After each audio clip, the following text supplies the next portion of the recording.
Hello everyone, welcome to Everything Arsenal, and this is your latest transfer news. Could you be about to lose a couple of probably our best players this season? And if any of them happened, it would be absolutely devastating. And could we be about to sign a player that we did not expect from one of the relegated teams? We'll be discussing all that and also the latest on Kroenke and the plans for Arsenal. Are we going to be chasing for the Champions League next season, chasing for the Premier League next season? If that is going to happen, we have to have a very, very good transfer window. So let's get started on Kroenke's plans as the first topic. So according to reports, Arsenal sporting director Edu says club owners the Kroenkes are ready to back his transfer plans with Mikel Arteta to take the club to a different level this summer. Along with Declan Rice, Arsenal are also looking at bringing in another midfielder, a defender, and possibly another forward. So that to me seems good. On top of that, on top of those four players, I'd probably still add another player, whether it's on loan or another wing or something, or another center back, another midfielder, again, just something extra to make it five players. Try and get five players this transfer window, since you're about to lose the likes of Granit Xhaka. So Declan Rice, obviously, Arsenal, that's our top target, our priority. Is being linked with other teams, but teams like Man United, Declan Rice is not really their priority, and teams like Chelsea, they're linked to other players. Declan Rice is not really their priority, but Arsenal, Declan Rice is our priority. But if we get him, what next after that? There was rumors that we were being given 200 million. That is what we were told a couple of weeks ago. But maybe since we finished the season on a high as well, and the plans for next, we will be in the Champions League. Maybe they will be adding to the budget plus the players that we are going to sell. No one knows how much we're going to have. Maybe in a couple of weeks we'll have a better picture. But they've talked about another midfielder, something that we definitely need. It will be very hard to get both Rice and Caicedo. We'll have to splash a lot of money, and we'll have to beat the likes of Chelsea, Man United to both players, which is going to be difficult.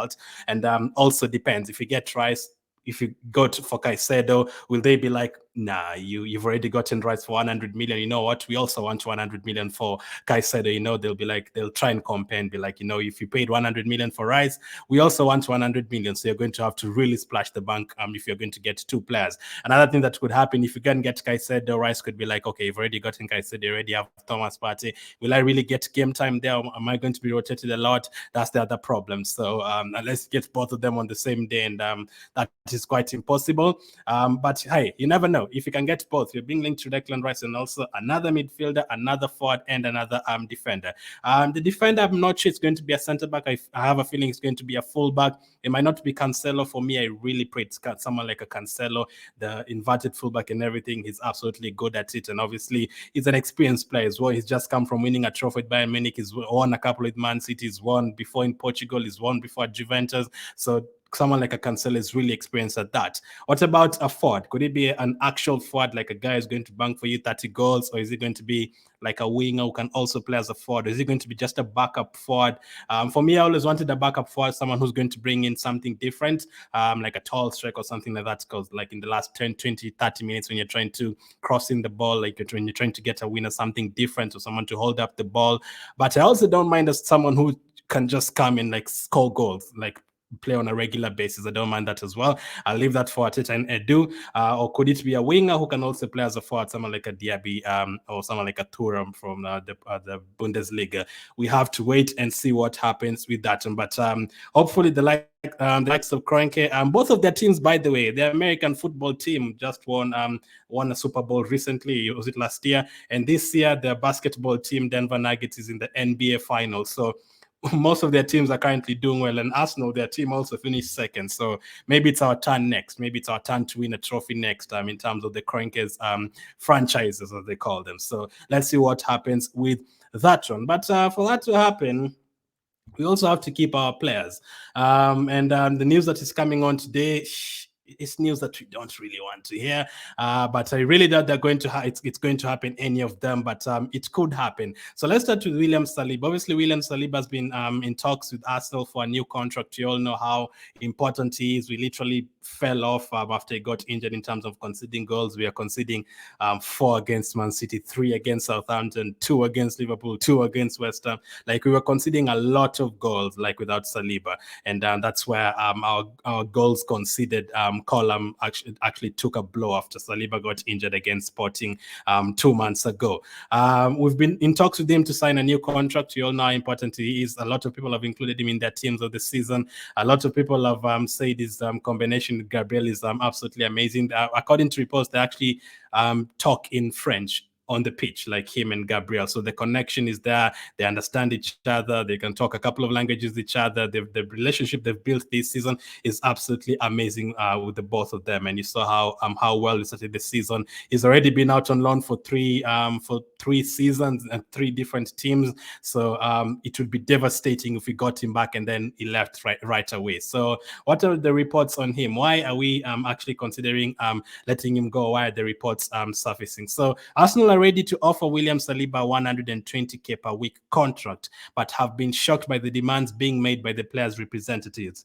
They are nowhere near reaching an agreement, and the club are working overtime to find a deal. So I think this is from the Sun side. Wouldn't really trust them 100%, but something that you always say, like Saliba is very important. If every single player right now was remaining with 1 day in their contract, every single Arsenal player, and you're to ask me which 5 would you give a new contract right now, I'd say Saka, I'd say Martinelli, I'd say Odegaard and Saliba would also be in that top 4, and maybe Ramsdale would be in that top 5. So those would be the first to like give a contract right away. So to lose someone like Saliba would be absolutely devastating. And for how, even if you're to consider losing him, I'm looking for 80 or 90 million or even more than that, because how good of a season he's had. But the other thing that we always say is the Arsenal of these days, I do not want us to be controlled by our players' representatives. That is something that I'm assuming we've already gotten over. The style of having players controlling the team and making you give them 300,000 a week just because you're in a tough position and you don't have anyone else playing in that position, so you're having to do that. Like for Mesut Ozil, I still feel like until this day, we only gave him 350,000 a week before, because we were losing Alexis Sanchez, so we did not want to lose both of them like in the same window. So you're like, you know what, we are going to keep this one. You're going to give him 350,000 a week. We do not want that to happen. As much as I feel like Saliba definitely deserves like a 200k a week, what if they say, you know what, we want 350,000 a week, make him the highest paid player at Arsenal? That's why you need to like consider it. But either way, I still feel like he deserves like at least 200,000 a week, depending on the whatever they want, depending on what they're asking for. I guess in the next couple of weeks we'll have a better idea of what they're asking for, but hopefully it's nothing too crazy, because remember before, a year ago, he was not really like getting along with the likes of Arteta. So if things surface and things get too crazy, you'd not be surprised to hear Arteta saying, you know what, no, I don't want this at Arsenal, just let him go. We do not want that to get to that point. So hopefully they can sort this one out and give him a new contract very, very soon, because you know how important he is in our team. Is absolutely amazing. And next season, the 2 positions I feel like we don't really need someone is that position and the next player you're going to talk about, because you already have Ben White, Gabriel, Kivior, and also Saliba himself. So I feel like Tomiyasu, when he comes back, he can play as a centre-back as well. You can sort out other positions. I don't think centre-back is a must at the moment. That one you can sort out at the end. If you have some extra change and there's someone available, you can do that. But as of now, you're looking for forwards, midfielders, and maybe fullbacks. So if you sell Saliba, all of a sudden you're going to have to try and look for another defender, 60 million on top of that. You don't really want to get yourself into that position. Another position I don't think we need to be sorting out at the moment, maybe later on in the transfer window, if there's some spare change as well. I don't think it's a must position, because of the player who has been playing in that position, is the Odegaard role. But as of the past couple of days, he has been linked to PSG. So obviously PSG are going to lose a couple of players, maybe even both Messi and Mbappe. So they're looking at the likes of Mane to join, and they're also looking at someone like Odegaard to join them.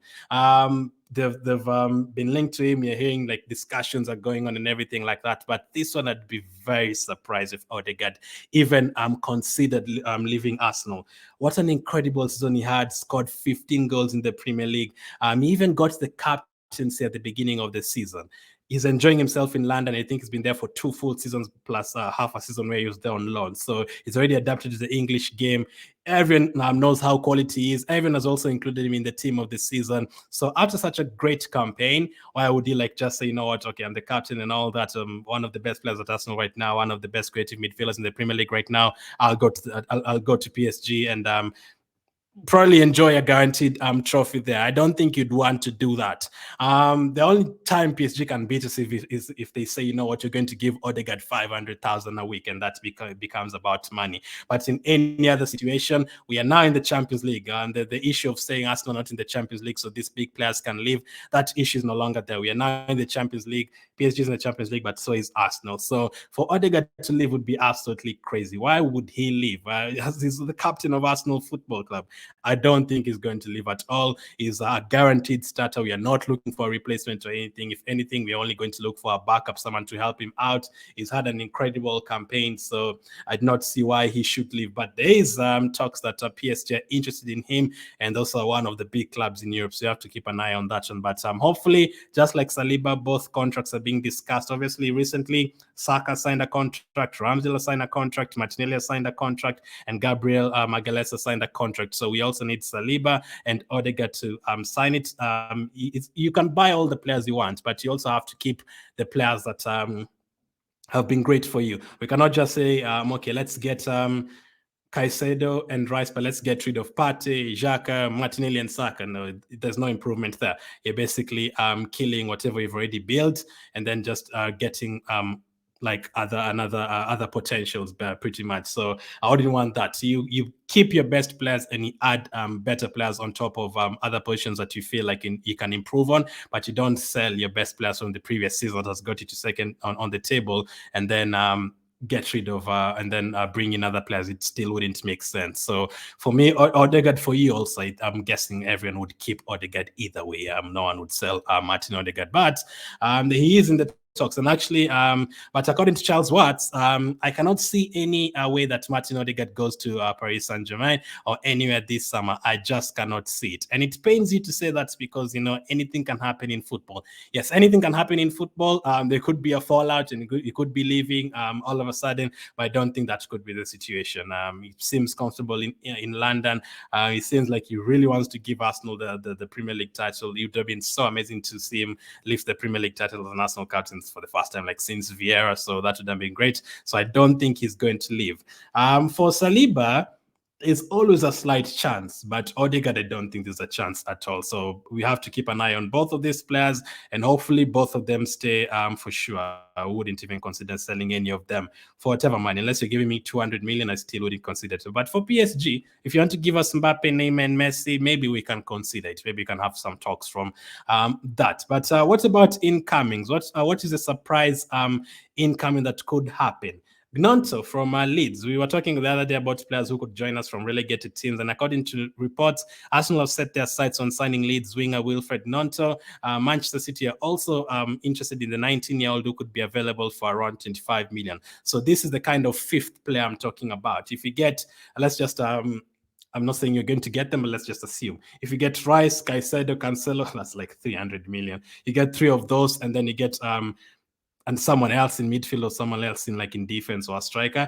And then the last few weeks or few months, last month of the transfer window, you can go in and get someone like a Gnonto. He's not even going to come and play as a backup for Martinelli. You already have Trossard for that. And then maybe if you add another forward player, there's Odegaard, there's Fabio Smith-Rowe is staying, Jesus is staying, Kete could probably stay as well. So Gnonto could be like that other option who can play for you in the cup competitions, or when you're resting like all the first team players like Martinelli and Trossard on that left side, or if you're needing to play Trossard up front or on the right side, then someone like Gnonto at 25 million, that is not a bad price at all. He's only 19 years old and he's been incredible for Leeds despite them being relegated. He's one of those players who are very, very good, who's been very good for them. But he's not actually been playing, unfortunately, the last few weeks. They've been benching him surprisingly. He's not really the kind of player who Sam Allardyce wants, basically. But at Arsenal or a team like Liverpool or Man United, you can see him really enjoying himself.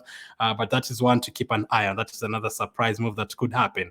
Talking about players from relegated teams, teams. Let me know which players would you want from the relegated teams. For me, Gnonto, Harrison from Leeds, I wouldn't mind. From Southampton, Ward-Prowse has always been a player that I think most people have admired. And also Leicester City, there's a lot. Tielemans will be linked to him for like 2 years. Maddison is always great, but I think Newcastle or a team like that or West Ham are going to end up getting him eventually. And also someone like a Harvey Barnes, but I don't think Harvey Barnes on that left wing really need him, but someone like a Tielemans or Maddison, I would not mind. Tielemans mostly because he can play in that 6 or number 8 role. So those would be mine. Let me know which ones would be yours. So that's the latest news on the Kroenkes, on Saliba, on Odegaard, and also on Gnonto. A couple of surprise moves that could happen there. Odegaard leaving Arsenal, that would be absolutely devastating. Saliba leaving Arsenal, it would just pretty much be the same, absolutely devastating. Gnonto joining Arsenal, I would entertain that for only 25 million. Why not? And let's hope the Kroenkes build Arsenal next season and we can go on to win the big trophies. We need the money. We need the quality players at Arsenal. Let me know what you think about that. Thank you for watching, and I'll catch up with you guys on